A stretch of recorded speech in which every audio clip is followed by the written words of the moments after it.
பீகார் தேர்தல் என்பது ஒரு அப்பட்டமான அத்துமீறல். 20 ஆண்டுகளாக எதிர்ப்பலையிலே ஆட்சி நடத்திக் கொண்டிருந்த திரு நிதிஷ்குமாருடைய ஆட்சிக்கு மக்கள் தானாக முன்வந்து வாக்களித்தார்கள் என்று கூறுவதை நம்ப முடியக்கூடியதாக இல்லை. இன்றைக்கு பிஜேபி ஆட்சி இந்த 1.25 ஆண்டுகளாக நடக்கிறது என்று சொன்னால் அதற்கு முட்டி போட்டு முட்டு கொடுத்து கொண்டிருப்பவர் நிதிஷ்குமார் அவர்கள். அதாவது கூட்டணி கூட ஒழுங்கா அமைக்க தெரியல, இவங்களுக்கு வாக்களித்து என்ன பிரயோஜனம்? அது தேர்தல் முடிந்ததுக்கு அப்புறம் கூட்டணி சரியாக இல்லை என்று சொல்லுவது அதை ஒப்புக்கொள்ள முடியாது. இந்த தடவை 101 என்று பிரிக்கக்கூடிய அளவிலே அவர் மிரட்டப்பட்டார் என்றே நான் சொல்லுவேன். காங்கிரஸால் ஆட்சி கைப்பற்ற முடியும் நான் சொல்லவே இல்லை. அவர்களுடைய கூட்டணியான அண்ணா திராவிட முன்னேற்ற கழகம் 5 துண்டுகளாக சிதறி கிடக்கிறது. நீங்க ஒரு நொடியில் அந்த கட்சியை சுக்கு நூறாக்கிட்டாங்க. செங்கோட்டையனை அழைத்து பேசி பழனிசாமி கிட்ட இருந்து பிரிச்சுட்டாங்க. இப்போ கார்த்திக் சிதம்பரம் மாதிரி சொன்னாங்க பாருங்க, அது மாதிரி பிஜேபியில் இருக்கிற ஒரு எம்பிலாம் சொல்ல மாட்டாங்க. ஏன்னா இந்த காங்கிரஸ் பறந்துபட்ட ஜனநாயகத்தினாலேயே இந்த கட்சி வீணா போன கட்சியா போச்சு.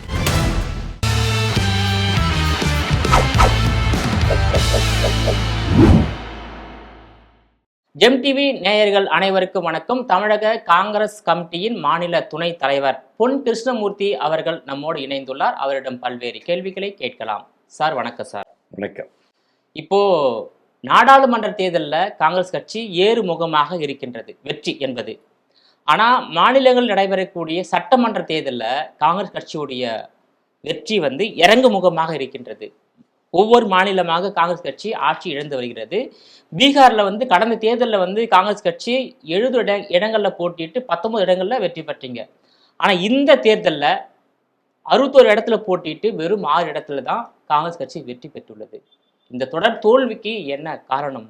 பீகார் தேர்தல் என்பது ஒரு அப்பட்டமான அத்துமீறல். அங்கு தேர்தல் நடந்ததா, முறையாக நடந்ததா, ஜனநாயக முறைப்படி நடந்ததா என்றால் இல்லை.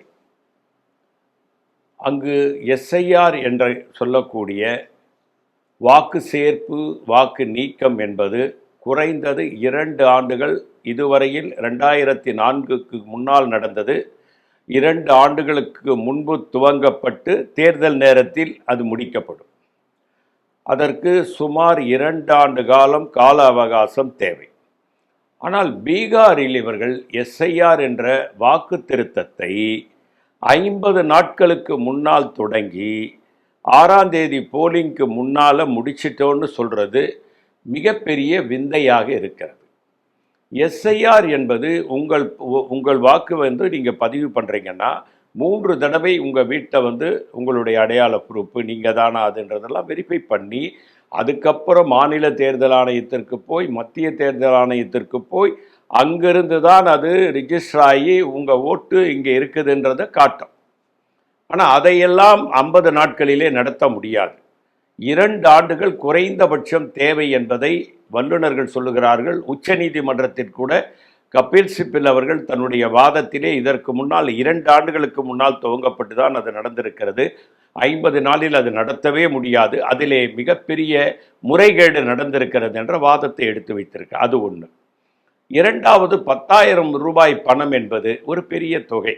அங்கிருப்பவர்கள் மாதத்திற்கு 3,000 4,000 சம்பாதிப்பவர்களாகத்தான் இருக்கிறார்கள். நீங்கள் சுமார் 1 கோடி பேருக்கு மேல் பீகாரிலிருந்து இடம்பெயர்ந்து வேறு மாநிலங்களுக்கு பணிக்கு சென்றிருக்கிறார்கள் என்று ஒரு கருத்து கணிப்பு சொல்லுகிறது.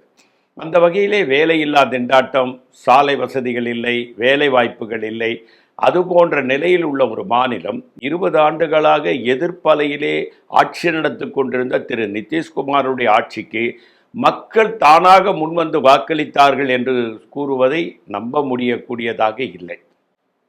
பணமும் தேர்தல் கமிஷனும் எஸ்ஐஆரும் தான் அவர்களை வெற்றி பெற செய்திருக்கிறது.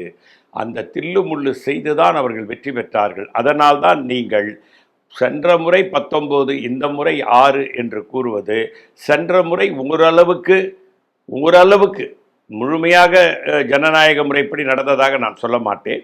ஓரளவுக்கு அவர்கள் நடந்து கொண்டார்கள். இந்த முறை அப்பட்டமாக ஜனநாயக மீறல். அதுதான் எங்களுக்கும் ராஷ்டிரிய ஜனதா தளத்திற்கும் மிகப்பெரிய தோல்வியை நாங்கள் சந்திக்க வேண்டிய நிலை வந்தது. அவர்களுடைய வெற்றி உண்மையான வெற்றி அல்ல. எங்களுடைய தோல்வியும் ஒரு உண்மையான தோல்வி அல்ல. இன்னொரு விஷயம் வந்து இதுக்கு முன்பாக எஸ்ஐஆர் வந்து 2 ஆண்டுகளுக்கு முன்பாக தொடங்கி நடைபெற்றது. இப்போது வந்து பீகார்ல 50 நாட்களுக்கு முன்பாக தொடங்கி நடைபெற்று முடியுதுன்னு சொல்லியிருக்கீங்க. இது வந்து குறுகிய காலத்தில் நடைபெற்றதா சொல்லியிருக்கீங்க. அது குறைய சொல்லியிருக்கீங்க. ஆனா அன்றைய தொழில்நுட்ப வளர்ச்சி வேற, இன்றைய தொழில்நுட்ப வளர்ச்சி வேற. ஸோ தொழில்நுட்ப வளர்ச்சி இன்னைக்கு வந்து வளர்ந்து விட்டது. அதனால வந்து 50 நாட்கள்ல அவங்க அந்த எஸ்ஐஆர் பணியை வந்து மேற்கொண்டு முடித்திருக்கலாம். இது அவர்களுடைய வாதம். இன்னொரு விஷயம் வந்து இப்போ பீகார்ல ராஷ்டிரிய ஜனதா தளமோ காங்கிரஸ் கட்சியோ ஆட்சியில இருந்து பாஜக வெற்றி பெற்றிருந்தால் ஒரு முறைகேடு நடத்தப்பட்டு வெற்றி பெற்றதாக கூட நம்ம நினைக்கலாம். ஆனா தொடர்ந்து 5 முறை பாஜக அங்க வைக்கக்கூடிய ஐக்கிய ஜனதாதளம் கட்சி அதனுடைய தலைவர் முதலமைச்சர் நிதிஷ்குமார் வெற்றி பெறார் என்றால் எப்படி வந்து மக்களுடைய ஆதரவு இல்லாம வெற்றி பெறுவாங்க? அதாவதுங்க, என்ன டெக்னாலஜி வந்தாலும் 50 நாட்களில் முடிக்க முடியாது என்பதை உச்சநீதிமன்ற வழக்கறிஞர் திரு கபில் சிபல் அவர்கள் தன்னுடைய வாதத்தை உச்சநீதிமன்றத்தில் எடுத்து வைத்ததை நீங்கள் பார்த்திருப்பீர்கள். 50 நாள் என்பது அதற்குண்டான நாளே இல்லை. குறைந்தது இப்பொழுதும் டெக்னாலஜி மாறி வந்திருந்தால் கூட 2 ஆண்டுகள் குறைந்தது அதற்கு தேவை. அன்றைக்கு மேனுவலாக நடந்திருந்தாலும் இன்றைக்கு எந்திரம் மூலம் செய்தாலும் அதற்கு ஆண்டுகள் ஆகுமே தவிர மாதங்களிலே முடிக்கக்கூடிய வகையிலே அதை செய்ய முடியாது. எஸ்ஐஆர் என்பது அது யதார்த்தம். நீங்கள் சொல்வதைப் போல 20 ஆண்டுகள் என்பது எதிர்ப்பலை கடுமையாக வீசிக்கொண்டிருந்தது. ஆனால் நாங்கள் ஆண்டு அவர்கள் வந்தார்கள் என்று சொன்னால் பரவாயில்லை என்று நீங்கள் சொல்லுகிறீர்கள். பிஜேபி நிதிஷ்குமாரோடு கூட்டணி வைத்து கூட அந்த மாநிலத்தை முன்னேற்றவில்லை. இன்றைக்கு பிஜேபி ஆட்சி இந்த 1.25 ஆண்டுகளாக நடக்கிறது என்று சொன்னால் அதற்கு முட்டி போட்டு முட்டு கொடுத்து கொண்டிருப்பவர் நிதிஷ்குமார் அவர்கள். அவரை எப்படியாவது மீண்டும் முதல்வராக்காமல் விட்டால் அவர் தன் வேலையை காட்டுவார். காரணம், சாகசம் செய்வதிலே மிகப்பெரிய கில்லாடி நிதிஷ்குமார். 2 முறை வந்து காங்கிரஸ் கட்சியில இணைந்தவர் தான். காங்கிரஸ்ல இருந்தாரு, ஆர்ஜேடியில நீங்க இன்னொரு வரைக்குங்க இந்த இந்தியா மகா கூட்டணியை உருவாக்குனதே அவர்தான். பீகார்ல அதை உருவாக்குனதே அவர்தான். முதல் அச்சாரம் போட்டவரே அவர்தான். திடீரென்று மாறினால் அவரை நம்ப முடியாது என்பது பிஜேபிக்கு தெரியும், திரு மோடிக்கு தெரியும். ஆகவே அவரை எப்படியாவது வெற்றி பெற செய்தால்தான் இந்த 4 ஆண்டுகள் நாம் நீடிக்க முடியும். நம்முடைய ஆட்சி நீடிப்பதற்குண்டான சாத்தியக்கூறுகள் இருக்கிறது. நீங்கள் கண்ணு கட்டிய தூரம் பார்த்தீங்கன்னா அவருடைய 14 எம்பிக்களுக்கு வேற யார்கிட்டையுமே இல்லை. ஒரே ஒரு ஆள்கிட்ட இருக்கு, டிஎம்கே எந்த காலத்திலையும் பிஜேபியோட கூட்டணி வைக்காதுன்னு அவங்களுக்கு தெரியும். ஆகவே அந்த தன்னுடைய ஆட்சி கவிழ்ந்து விடக்கூடாது என்பதற்காக அவர்கள் செய்த அந்த தில்லுமுள்ளு வேலையில் தான் நிதிஷ்குமார் இப்பொழுது வெற்றி பெற்றிருக்கிறாரே தவிர எவ்வளோ பெரிய எதிர்ப்பலையிலே அவர் வெற்றி பெற்றார் என்று சொன்னால் எப்படி சாத்தியம்? அதுவும் இவங்க சும்மா கொடுக்கல. 1,34,00,000 பெண்களுக்கு அந்த 10,000 ரூபாய் அவர்களுடைய அக்கௌண்ட்டிலே பணம் போயிருக்கிறது. அந்த 1,34,000 என்பதை 3ஆல் பெருக்குங்கள். ஒரு குடும்பத்திற்கு 3 ஓட்டாளர்கள் இருக்கிறார்கள் என்று 4 கோடி மொத்தமாக போலானதே 4 கோடி ஓட்டு தான். அந்த 4 கோடியுமே இதுல வந்துடுச்சு. அதுக்கப்புறம் நாங்க 25-6 எங்க கூட்டணி 35 மொத்தமா வெற்றி பெற்றதையே நான் மிகப்பெரிய வெற்றியாக பார்க்கிறேன். இவ்வளவு பெரிய ஒரு மோசமான நிலையில் கூட நாங்கள் 35 இடம் வெற்றி பெற்றிருக்கோம். இதில் விட பெரிய அதிசயம் என்னன்னா, ராஷ்டிரிய ஜனதா தளம் தான் வாக்கு சதவீதத்தில் 23, பிஜேபி 21 தான். ஆனால் நிதிஷ்குமார் 18. அப்போ நீங்க பாருங்க, வாக்கு சதவீதம் கூட அதிகமாக வாங்கியிருக்கிறோம் என்றால் இத்தனையும் மீறி அந்த மக்கள் வாக்களித்திருக்கிறார்கள் என்றால் ஒரு நம்பிக்கை. அவர்களிடம் பணம் மக்கள் நாமே பார்க்குறோம். இங்கே ஒருத்தர்கிட்ட ஒரு கட்சி 2000 கொடுக்குது, ஒரு கட்சி 1000 கொடுக்குது. 5 பேர் வீட்டில் இருந்தால் என்ன சொல்கிறாங்க, 1000 கொடுத்தவனுக்கு 2 ஓட்டு, 2000 கொடுத்தவனுக்கு 3 ஓட்டு போடுறாங்க. மக்கள் ஒரு நேர்மையானவர்கள். காசு வாங்கிட்டா போட்டாங்க, ஓட்டு போட்டு. நம்ம காங்கிரஸ் பணம் கொடுக்கல, அதுக்கு ஓட்டு தேவையில்லை, முடிவெடுத்துறாங்க. ஒரு கட்சி 2000 கொடுத்து அதுக்கு 3 ஓட்டு, ஒரு கட்சி 1000 கொடுத்து அது 2 ஓட்டு. இப்படி நியாயமாக நேர்மையாக நடந்து கொள்ள வேண்டும் என்பதில் மக்கள் உறுதியாக இருக்கிறார்கள். இந்தியா முழுவதும் அந்த கலாச்சாரம் இருக்கிறது. அந்த கலாச்சாரத்தின்படி பணம் கை நீட்டி 10,000 வாங்கிவிட்டோம், வாக்களித்துதான் ஆக வேண்டும் மனநிலைக்கு மக்கள் வந்து விட்டார்கள். பெண்களுக்கு அக்கவுண்ட்ல போட்டதுனால வீட்டில் பெண்கள் சொல்வதை கேட்கக்கூடிய நிலையில் தான் அந்த குடும்பம் இருக்கிறது. பல இருக்கிறார்கள். இந்திய கலாச்சாரம் அப்படிதான் இருக்கு. பெண்கள் தான் பல குடும்பங்களை நடத்துகிறார்கள். ரூபாய் கணக்கிலே வந்து 3000 4000 சம்பளம் வாங்கக்கூடிய அந்த மக்கள் 10,000 ரூபாய் சொலையாக வங்கி கணக்கிலே வந்ததை பார்த்தபோது அதிர்ஷ்டித்து போனவர்கள் வாக்களித்ததிலே எந்த வியப்பும் இல்லை என்பது என்னுடைய கருத்து. இப்போ பாஜக வந்து நிதிஷ்குமாரை கண்டு அஞ்சுகிறது. ஏனென்றால் பாஜக ஆட்சி தொடர நிதிஷ்குமாருடைய அந்த 12 நாடாளுமன்ற உறுப்பினர் உதவி தேவை. நீங்க உங்க வார்த்தை ஏத்துக்கிறேன். இன்னைக்கு தான் வந்து பீகார்ல பாஜக 89 இடத்துல வெற்றி பெற்றிருக்காங்க. ஐக்கிய ஜனதாதளம் வந்து 85 இடத்துல வெற்றி பெற்றிருக்கு. ஆனா கடந்த 2020 நடைபெற்ற சட்டமன்ற தேர்தலில் பாஜக 74 இடத்துல வெற்றி பெற்றது. ஆர்ஜேடி அதிகபட்சமா 75 இடத்துல வெற்றி பெற்றது.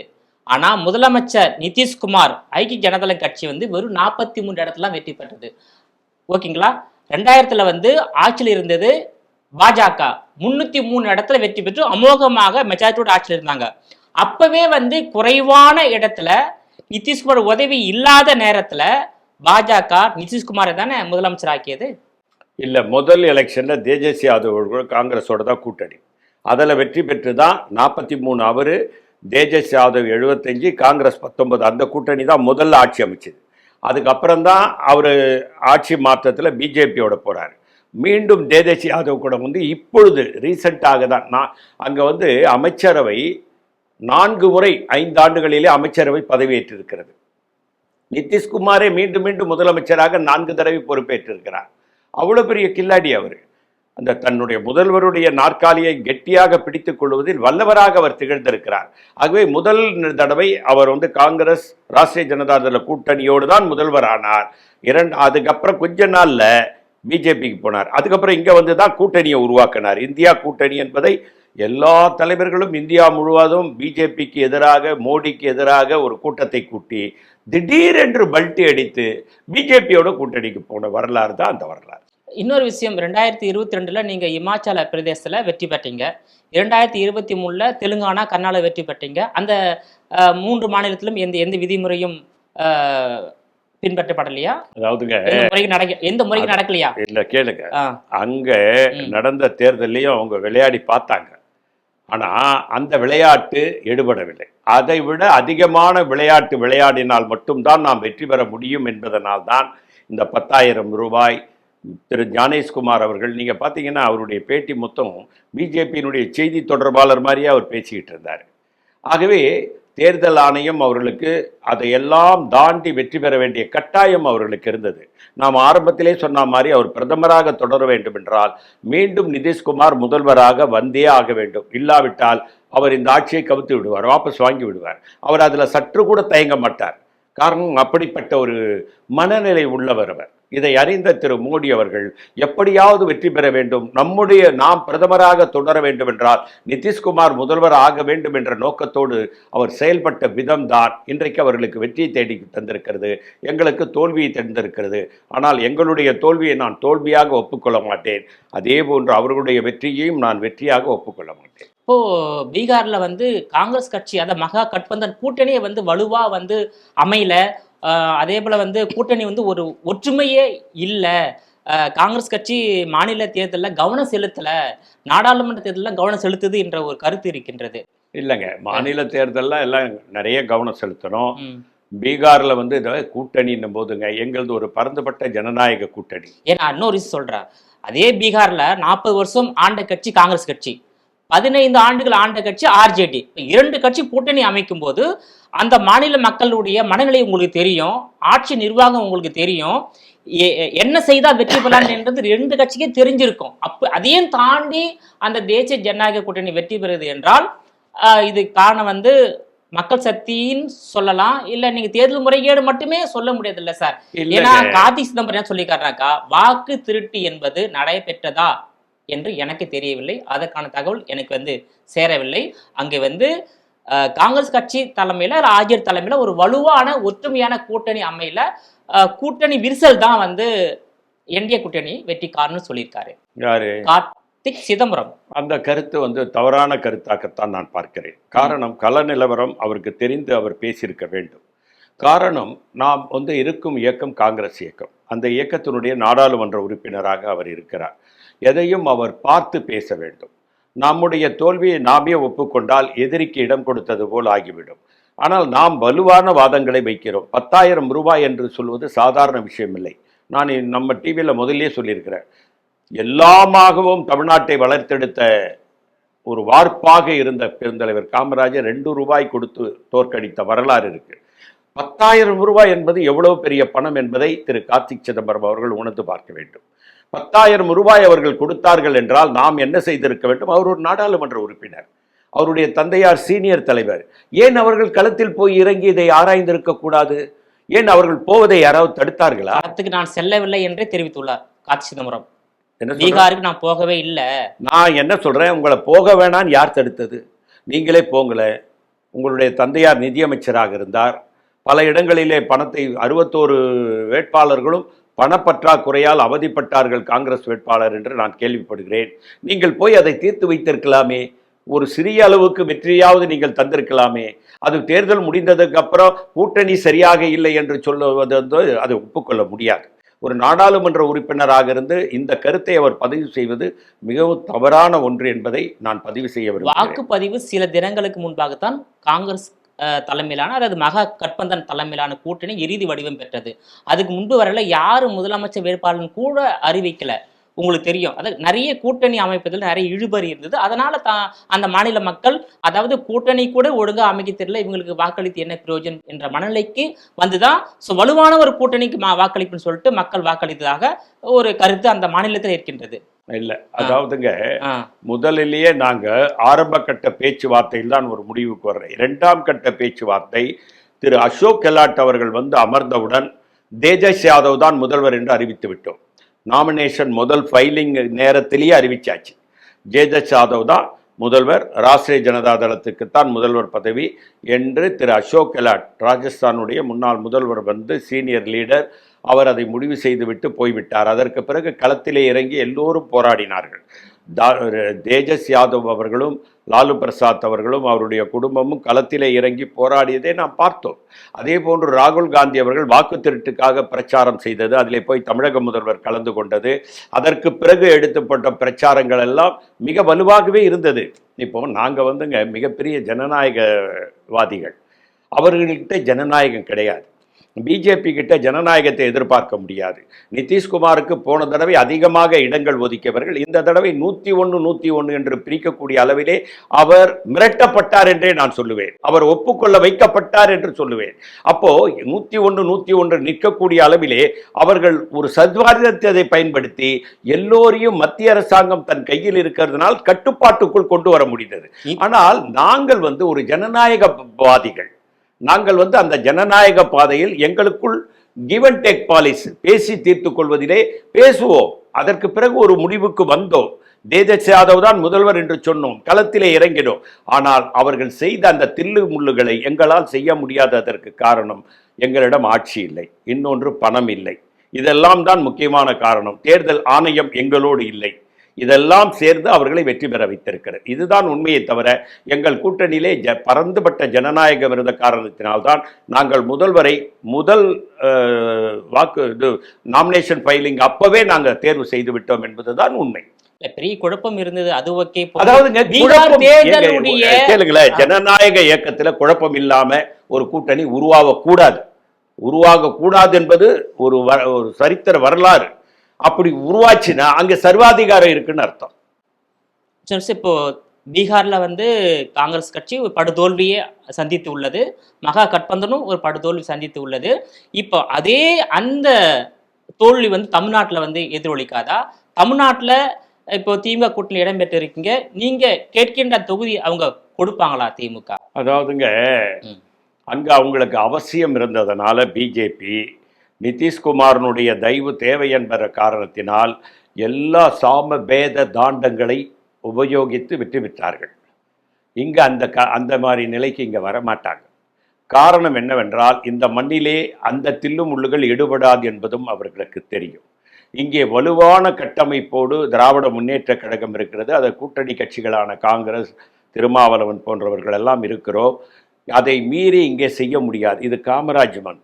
காமராஜர் வந்து இங்க பரந்துபட்ட காமராஜர் மண் சொல்றீங்க. ஆனா 30 ஆண்டுகளாக காங்கிரஸ் கட்சி ஆட்சியை கைப்பற்ற முடியல. இல்ல, எங்க கூட்டணியோட தான் எல்லோரும் ஆட்சி அமைத்திருக்கிறார்கள் என்பதையும் நீங்கள் மனதிலே வைத்துக் கொள்ள ஏன் வேண்டும். உங்களால ஆட்சி அமைக்க முடியல? எங்களால காங்கிரஸ் கட்சியால? எங்க நாங்க கூட்டணி அமைப்பதனால் ஆட்சி அமைத்திருக்கிறார்கள், அது கூட எங்களுக்கு ஒரு பெருமை தான்.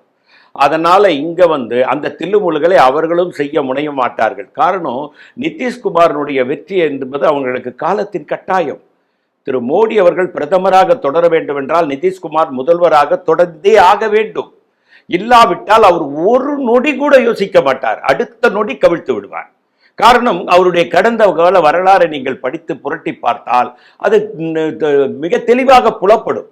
அந்த காரணத்தினால் பீகாரில் எல்லா வேலையும் செய்தார்கள். ஆனால் இங்கே செய்வார்களா என்றால் நிச்சயமாக செய்ய மாட்டார்கள். இப்போ பீகார், மகாராஷ்டிரா மாநிலம், ஜார்க்கண்ட், அதே போல 2024ஆம் ஆண்டு நடைபெற்ற நாடாளுமன்ற தேர்தலோடு நடைபெற்ற 4 சட்டமன்ற தேர்தலையும் பாஜக வெற்றி பெற்றாங்க. காங்கிரஸ் கட்சி ஆட்சி கைப்பற்ற முடியல. இப்போ பீகார் மட்டும் நீங்க சொல்லல, இப்போ தமிழ்நாட்டில் 2026ல் காங்கிரஸ் கட்சியால் ஆட்சி கைப்பற்ற முடியுமா? காங்கிரஸால ஆட்சி கைப்பற்ற முடியும் நான் சொல்லவே இல்லை. காங்கிரஸ் கூட்டணி ஆட்சியை கைப்பற்றும் என்று நான் இப்பொழுதும் உறுதியாக சொல்லுவேன். 2021 கூட்டணி ஆட்சி கைப்பற்றி விட்டது, இப்பவும் கைப்பற்றும். காரணம் என்னன்னு கேட்டீங்கன்னா, பிஜேபி என்ற இயக்கம் நீங்கள் சொல்லுகின்ற மாநிலங்களில் வலுவாக இருக்கிறது. ஆமா, வலுவாக இருக்கிறது. இங்கே அது வலுவாக இருக்கிறதா என்றால் நோட்டாக்கு கீழே இருக்கிறது. அதை நீங்கள் மனதில் வைத்துக் கொள்ள வேண்டும். அவர்களுடைய கூட்டணியான அண்ணா திராவிட முன்னேற்ற கழகம் 5 துண்டுகளாக சிதறி கிடக்கிறது. அப்போ அந்த கூட்டணி சிதறி கிடக்கிற கூட்டணியும் வலுவே இல்லாத பிஜேபியும் இங்கே இணைந்து அந்த தில்லுமுள்ளுகளை இங்கே செய்தால் நிச்சயமாக மாட்டிக்கொள்வோம் என்பது பிஜேபியினுடைய தலைமைக்கு தெரியும். அந்த தவறை இங்கே செய்ய மாட்டார்கள், நாங்களும் செய்ய விட மாட்டோம். ஜாக்கிரதையாக இருப்போம். எங்கள் வெற்றி இலக்கை நோக்கி நாங்கள் நிச்சயம் நடைபோடுவோம், வெற்றி அடைவோம். எங்கள் கூட்டணி ஆட்சி அமைக்கும்.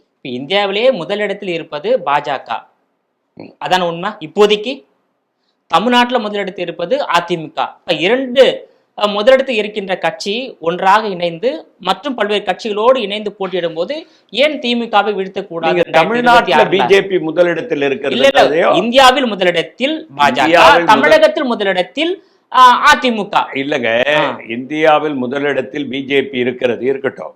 ஆனா தமிழ்நாட்டில் இருக்குதான்னா அது இல்லவே இல்லை. முதலிடத்தில் இருக்கின்றது அதிமுக 5 இருக்கு சார். அது முதலிடம்லாம் ஒண்ணுமே கிடையாது. நீங்க ஒரு நொடியில அந்த கட்சியை சுக்கு நூறாக்கிட்டாங்க. செங்கோட்டையனை அழைத்து பேசி பழனிசாமி கிட்ட இருந்து பிரிச்சுட்டாங்க. பழனிசாமி அவர்களிடம் சசிகலாவையும் தினகரனையும் சேர்த்துக்கங்கன்னு சொன்னாங்க, அவர் சேர்த்துக்கல. அப்போ அந்த கட்சியை ஒட்டாமல் பார்த்து கொள்கிறார்கள். 5ஆக இன்றைக்கு இருக்கிறது. அப்போ 5 அதிமுக இருக்கிற இந்த நேரத்தில் பழனிசாமியிடம் ஒரு 40% வாக்குகள் இருக்கலாம். செங்கோட்டையன் போன்ற மீதி 4 பேரிடத்தில் எவ்வளவு வாக்கு இருக்குன்னா 15 அந்த 4 பேர்கிட்ட 60% வாக்குகள் இருக்கு. அப்போ பிஜேபி கிட்ட இங்க என்ன இருக்குன்னா வாக்கு சதவீதம்னு சொல்றதுக்கு பிஜேபிக்கு ஒண்ணுமே இல்லை.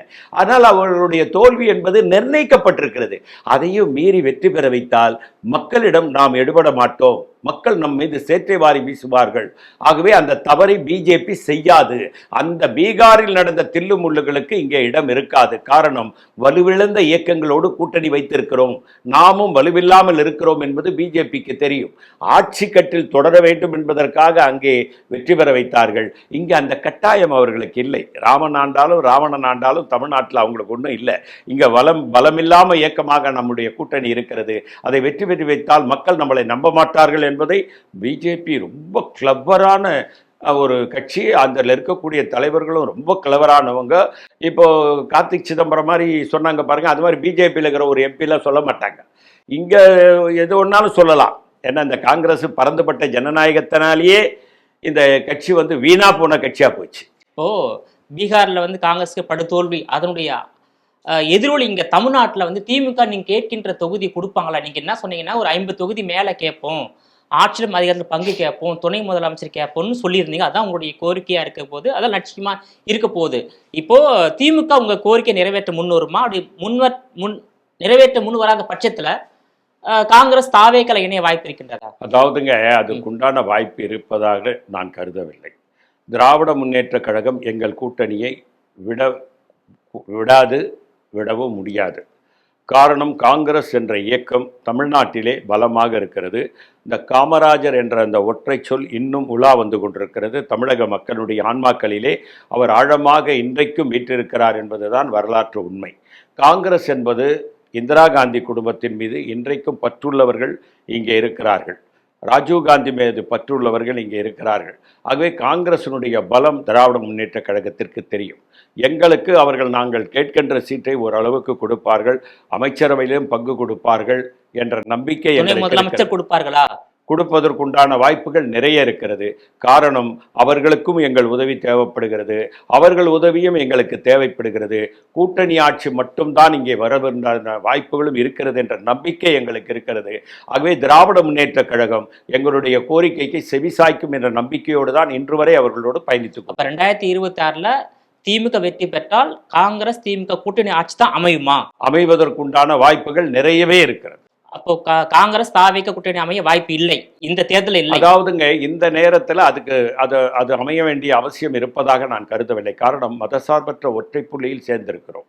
மதசார்பற்ற என்ற ஒரு வார்த்தையை வலுவாக இன்றைக்கு எதிர்க்கிற இயக்கமாக திராவிட முன்னேற்ற கழகம் இருக்கிறது. காங்கிரஸ் என்பது இந்தியா முழுக்க மதசார்பற்ற காந்தியினுடைய கொள்கையின் அடிப்படையில் நாங்கள் இயங்குகிறோம். அதை எங்களை அடியொற்றி இன்றைக்கு பேசுகின்ற ஒரு இயக்கமாக திராவிட முன்னேற்ற கழகம் இருக்கும்போது அதன் கூட்டணியிலிருந்து நாங்கள் வெளிவர வேண்டிய அவசியம் இருப்பதாக நான் கருதவில்லை. மதசார்பற்ற கொள்கையை நீங்க ஏத்துக்கிட்டீங்க, ஆனா இந்திய மக்கள் மதசார்பற்ற கொள்கை கொண்ட இந்தியா கூட்டணியை ஏற்றுக்கொள்ளல. இன்னும் ஒருவேளை 2029 ஏற்றுக்கொண்டால் அது முதல் முறையாக நாம் நினைத்துக் கொள்ளலாம். ஏன்னா தொடர்ந்து 3 முறை பாஜக தானே வெற்றி பெற்று வராங்க. அதுதான் சார். அதாவதுங்க, அவர்களுக்கு மதசார்பற்ற நிலைப்பாட்டில் நம்பிக்கை இல்லை.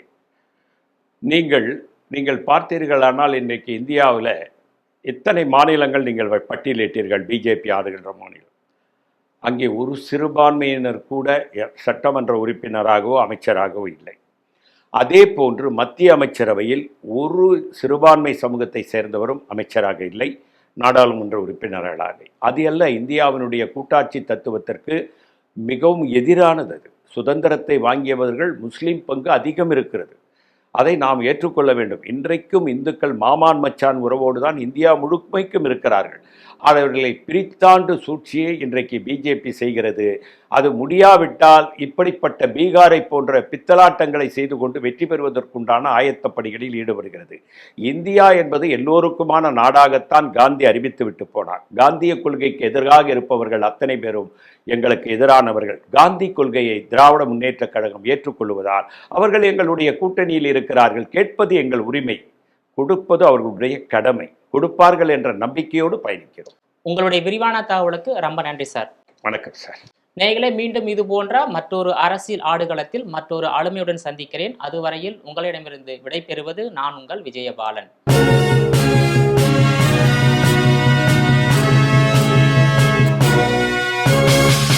உடனுக்குடன் அப்டேட் தெரிந்து கொள்ள ஜெம் டிவி தமிழ் ஆப்பை இன்ஸ்டால் செய்யவும்.